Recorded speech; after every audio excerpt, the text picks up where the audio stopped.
Doraemon का यह episode बहुत ही ज्यादा स्पेशल है। एपिसोड शुरू करने से पहले मेरी आपसे एक छोटी सी रिक्वेस्ट है, कृपया वीडियो को लाइक करके चैनल को सब्सक्राइब कर लें। एपिसोड की शुरुआत में हम नोबिता, जियान, शिजुका, सुनियो और डोरेमोन को देखते हैं। वे सभी लोग फिशिंग करने के लिए एक आइलैंड पर जा रहे होते हैं, लेकिन नोबिता को बोट में ही उल्टी आने लगती है। थोड़ी देर बाद वे लोग आइलैंड पर पहुंच जाते हैं। आइलैंड पर पहुंचने के बाद सुनियो नोबिता को डराते हुए कहता है, इस आइलैंड के आसपास एक बहुत ही खतरनाक मछली रहती है और वह मछली बड़े बड़े जीवों को भी खा जाती है। ये सुनकर डोरेमोन और नोबिता बहुत डर जाते हैं। ये देखकर जियान और सुनियो उनके ऊपर हंसने लगते हैं। फिर डोरेमोन अपने फिशिंग हुक के अलावा 22वीं सदी से और कई सारे गैजेट्स निकालता है। डोरेमोन शिजुका से कहता है, मैं नोबिता के पास जा रहा हूँ। ये कहकर डोरेमोन नोबिता के पास चला जाता है, लेकिन तभी वहाँ पर जियान और सुनियो आ जाते हैं और वे लोग डोरेमोन के गैजेट्स देख लेते हैं। इधर हम नोबिता को देखते हैं जो बहुत परेशान होता है। डोरेमोन नोबिता को वह फिशिंग रॉड देता है और कहता है, तुम इससे फिशिंग करो, इसकी मदद से तुम बहुत सारी मछलियाँ पकड़ सकते हो। तभी हम जियान को देखते हैं जो डोरेमोन का गैजेट लेकर पानी में उतर जाता है और डोरेमोन के उस गैजेट को पकड़कर जियान वहीं पर स्विमिंग करने लगता है। नोबिता भी डोरेमोन के फिशिंग रॉड से मछली पकड़ने लगता है और तुरंत ही नोबिता के हुक में एक बहुत बड़ी मछली फंस जाती है।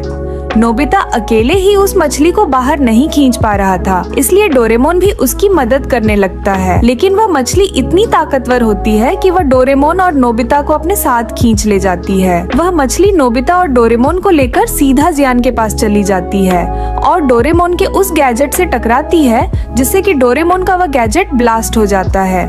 जिसके बाद हम देखते हैं कि डोरेमोन बेहोश हो जाता है। इधर हम शिजुका को देखते हैं जो खाने की तैयारी कर रही होती है। फिर हमें जियान को दिखाया जाता है। जियान किनारे पर है और वहीं पर डोरेमोन के गैजेट के टुकड़े पड़े हुए होते हैं। डोरेमोन उसे कहता है, मैं कोई रैकून डॉग नहीं हूँ और तुम मुझे नहीं खा सकते हो, मैं एक रोबोट हूँ।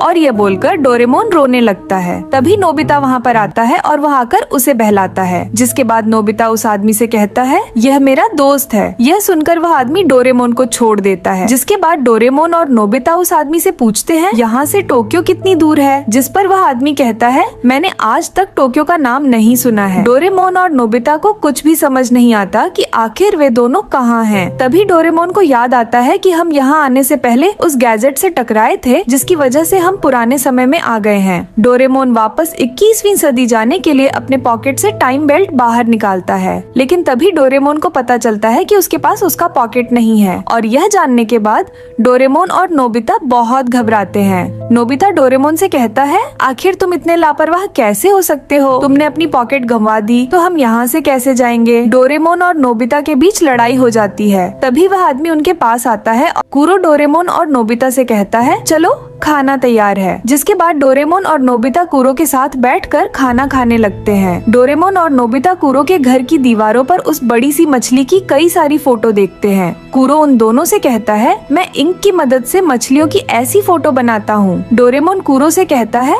आप हमेशा से यहीं पर थे? जिस पर कुरो कहता है, नहीं, दरअसल मेरा असली घर कहीं और है और मैं एक दिन इस आइलैंड पर आकर फंस गया था और तभी से मैं इसी आइलैंड पर फंसा हुआ हूँ। खाना खाने के बाद रात हो जाती है और कुरो और नोबिता सो जाते हैं, लेकिन डोरेमोन समुंदर में अपने पॉकेट को ढूंढ रहा होता है। बहुत ढूंढने के बाद भी डोरेमोन को उसका पॉकेट नहीं मिलता है, लेकिन फिर भी डोरेमोन कहता है, मैं हार नहीं मानूंगा, मैं अपने पॉकेट को ढूंढ कर ही रहूंगा। और ये बोलकर डोरेमोन समुंदर के और नीचे जाने लगता है। तभी हम उस बड़ी सी मछली को देखते हैं जो अचानक डोरेमोन पर हमला कर देती है। का पीछा नहीं छोड़ रहा होता है। तभी एक तीर उस मछली पर लगता है। इस वजह से डोरेमोन उससे बच जाता है और वापस आइलैंड में आ जाता है। तभी उसके पास कुरो आता है और कहता है, आखिर तुम यहाँ पर क्या कर रहे थे? डोरेमोन कुरो से कहता है, मैं अपनी एक कीमती पॉकेट ढूंढ रहा था, लेकिन अचानक से ही ये मॉन्स्टर फिश मेरे पीछे पड़ गया। डोरेमोन और कुरो एक दूसरे से बात कर रहे होते हैं। तभी वो मॉन्स्टर फिश पानी से बाहर आता है और डोरेमोन को उस मछली के पेट में अपनी पॉकेट दिख जाती है। डोरेमोन जैसे ही अपनी पॉकेट देखता है, वह उसे लाने के लिए जाने लगता है, लेकिन तभी कुरो उसे कहता है, तुम उस मॉन्स्टर फिश से अपनी पॉकेट नहीं ला सकते हो, क्योंकि अगर तुम उसके पास जाओगे तो वह तुम्हें खा लेगा। और ये बोलकर कुरो वहाँ से जाने लगता है। डोरेमोन कुरो से रिक्वेस्ट करते हुए कहता है, प्लीज मुझे मेरा पॉकेट दिला दो, वह पॉकेट मेरे लिए बहुत ही ज्यादा जरूरी है और अगर वह पॉकेट मुझे मिल गई तो मैं तुम्हें तुम्हारे घर भी पहुँचा पाऊंगा। ये सुनकर कुरो डोरेमोन से कहता है,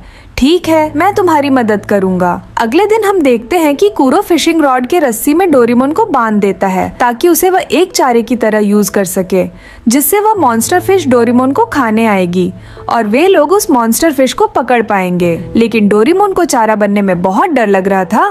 तभी वहाँ पर नोबिता आता है और कहता है, आखिर यहाँ पे क्या हो रहा है? डोरेमोन नोबिता से कहता है, कूरो मुझे एक चारे की तरह यूज करना चाहता है ताकि हम मॉन्स्टर फिश को पकड़ सकें, लेकिन अगर मैं नीचे गया तो वह मॉन्स्टर फिश मुझे खा लेगा। डोरेमोन की ये बात सुनकर कूरो कहता है, अगर तुम्हें चारा नहीं बनना है तो ठीक है, मैं यहाँ से जा रहा हूँ और तुम्हें तुम्हारी पॉकेट भी नहीं मिलेगी। ये सुनकर डोरेमोन मजबूरन चारा बनने के लिए तैयार हो जाता है और फिर वह उतनी ऊंचाई से समुद्र में कूद जाता है। लेकिन अचानक से ही कूरो से फिशिंग रॉड छूट जाती है और डोरेमोन सीधा एक पत्थर से जाकर टकरा जाता है। इसके बाद हमें समुद्र का दृश्य दिखाया जाता है जहाँ पर नोबिता समुद्र के किनारे से मछली पकड़ रहा होता है, लेकिन नोबिता ने अभी तक एक भी मछली नहीं पकड़ी थी। तभी वहाँ पर कूरो आता है और वह नोबिता से कहता है, डोरेमोन बहुत थक गया है और वह अभी सो रहा है। जिसके बाद कूरो नोबिता से फिशिंग रॉड ले लेता है और तुरंत ही मछली पकड़ लेता है। वे दोनों मछली लेकर वापस घर आ जाते हैं।